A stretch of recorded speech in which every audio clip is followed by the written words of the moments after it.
Здравствуйте! В эфире программа «Энергетика Якутии. Отраслевые новости». С вами Татьяна Каракулова, и сейчас коротко о главных темах выпуска. Две новые крупные подстанции повысили надежность энергосистемы республики. Энергетики Якутии проходят период пиковых нагрузок в условиях экстремальных холодов. Юбилейная книга «Якутскэнерго» полезна всем, кто интересуется историей родного края. Якутскэнерго ввело в эксплуатацию две важные для энергосистемы подстанции. Одна из них в пригороде Якутска-Мархе, другая в селе Сунтар. Оба объекта повысят надежность электроснабжения и позволят подключать новых потребителей. Подробности в материале Дмитрия Макарова. Торжественное мероприятие проходит в режиме видеоконференции. На связи офис Русгидро, правительство Якутии и две новые подстанции в селе Сунтар и пригороде Якутска-Мархе. Оборудование готово. Постановки под напряжение. Уважаемый Виктор Викторович, прошу дать разрешение для подачи напряжения на оборудование подстанции Марха. Разрешаю. Подстанция Марха – одна из самых высокотехнологичных в Якутскэнерго. Она оснащена двумя трансформаторами мощностью по 16 мегавольт-ампер, а распределительное устройство рассчитано на подключение 20 кабельных линий. Во время строительства была проведена реконструкция двух ЛЭП. Старые деревянные опоры заменены на металлические, двухцепные. Новая подстанция, которая реализована в рамках инвестиционной программы компании «Якутскэнерго», безусловно, всецело направлена на увеличение надежности потребителей города Якутска и, в частности, микрорайона Марха. И хотелось бы отметить, что данная подстанция позволила, уменьшить нагрузки смежных подстанций радиоцентр, Хатынгврях, ну и, соответственно, обеспечить надежность энергоснабжения в целом центрального энергорайона столицы нашей республики. Еще недавно микрорайон Марха и поселок Жатай испытывали серьезный дефицит мощности. Он оценивался в пределах 5 мегаватт. Теперь город может беспрепятственно развиваться в северном направлении. В рамках строительства подстанции Марха было построено более 10 километров сетей класса напряжения 10 киловольт. И в будущем мы планируем по поселку Марха и по части потребителей поселка Жатай перевести их на класс напряжения 6 киловольт на 10 киловольт, что также повысить надежность и качество энергоснабжения наших потребителей. И, конечно же, с вводом этой подстанции у новых потребителей и расширение города Якутска в направлении Намтов появится возможность технологического подключения новых абонентов и новых потребителей, новых социальных объектов и жилищного фонда. А это уже окраина села Сунтар. Окончание строительства подстанции «Химия» местные жители ждали давно. Сейчас энергетики могут выполнять заявки на подключение электроотопления частных домов. Она общей мощностью 32 мегавольт-ампер. Есть два трансформатора 35 на 10 киловольт по 16 мегавольт-ампер.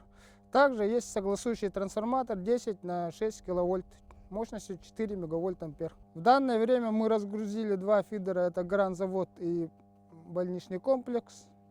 Общее количество абонентов 2250 человек и 4 котельных.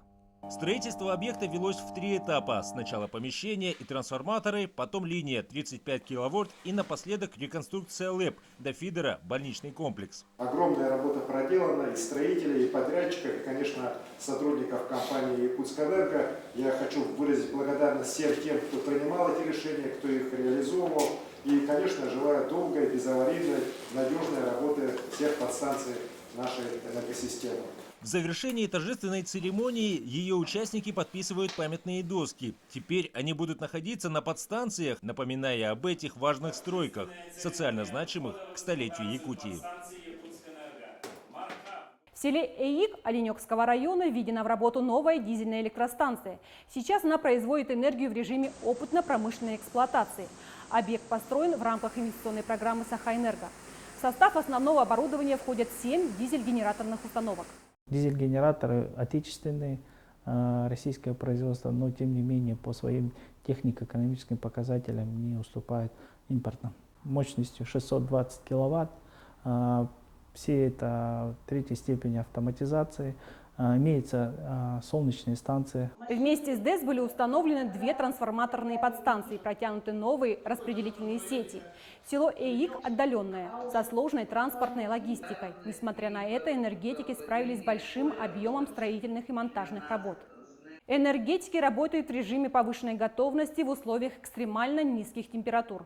На всех объектах усилен контроль работы оборудования станций, электрических и тепловых сетей.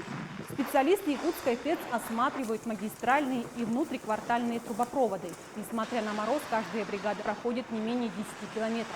Все результаты осмотров заносятся в журнал обходов и осмотров тепловых сетей. Дефекты, не представляющие угрозы аварии или инцидентам, устраняются позже, потому что, как правило, это связано с отключением оборудования. До 40 градусов никаких плановых работ на тепловых сетях не производится. На Якутской ГРЭС также из-за морозов усилен контроль работы энергообъектов. Персонал чаще выходит на обходы, внимательно проверяет работу всех узлов и агрегатов, как внутри, так и снаружи станции. Согласно распоряжению и приказов, увеличивается количество обходов. Чаще, вот если раз-два часа проходили, то сейчас уже тупиковые зоны, обходы увеличиваются, осмотры оборудования увеличиваются. Ну и если какие-то выявляются нарушения в работе оборудования, то сразу тут же устраняются. Потребление мощности в энергосистеме Якутии достигло нового рекорда. 15 января в 7 часов вечера зафиксирован исторический максимум – 1454 мегаватта. В этот день среднесуточная температура наружного воздуха была минус 45 градусов. Предыдущий рекорд потребления был поставлен годом ранее – 31 декабря 2021 года. В этот раз новое значение оказалось выше предыдущего на 62 мегаватта.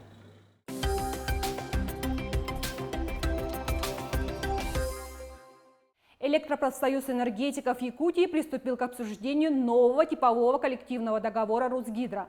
Предполагается, что он вступит в силу в 2024 году. Тем временем на днях было подписано дополнительное соглашение к действующему договору Якутскэнерго в связи с выходом из него Сахаэнерго. Это значит, что предприятие первым приступило к работе по новому типовому коллективному договору.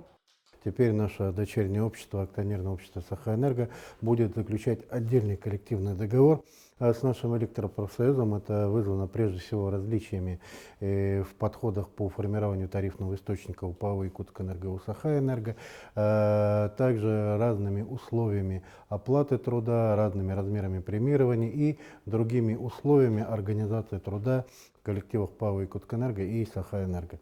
Вот это как бы целевая задача подписанного сегодня с электропрофсоюзом дополнительного соглашения к коллективному договору. Всего в электропрофсоюзе Якутии 7 коллективных договоров, действие которых распространяется более чем на 7 тысяч человек.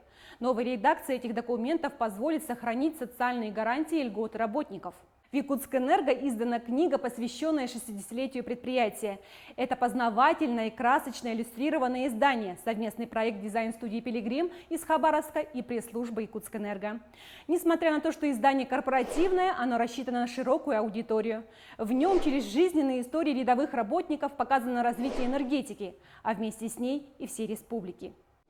Это все, что мы смогли вам показать и о чем успели рассказать. До встречи в следующем выпуске программы «Энергетика Якутии». Одевайтесь теплее.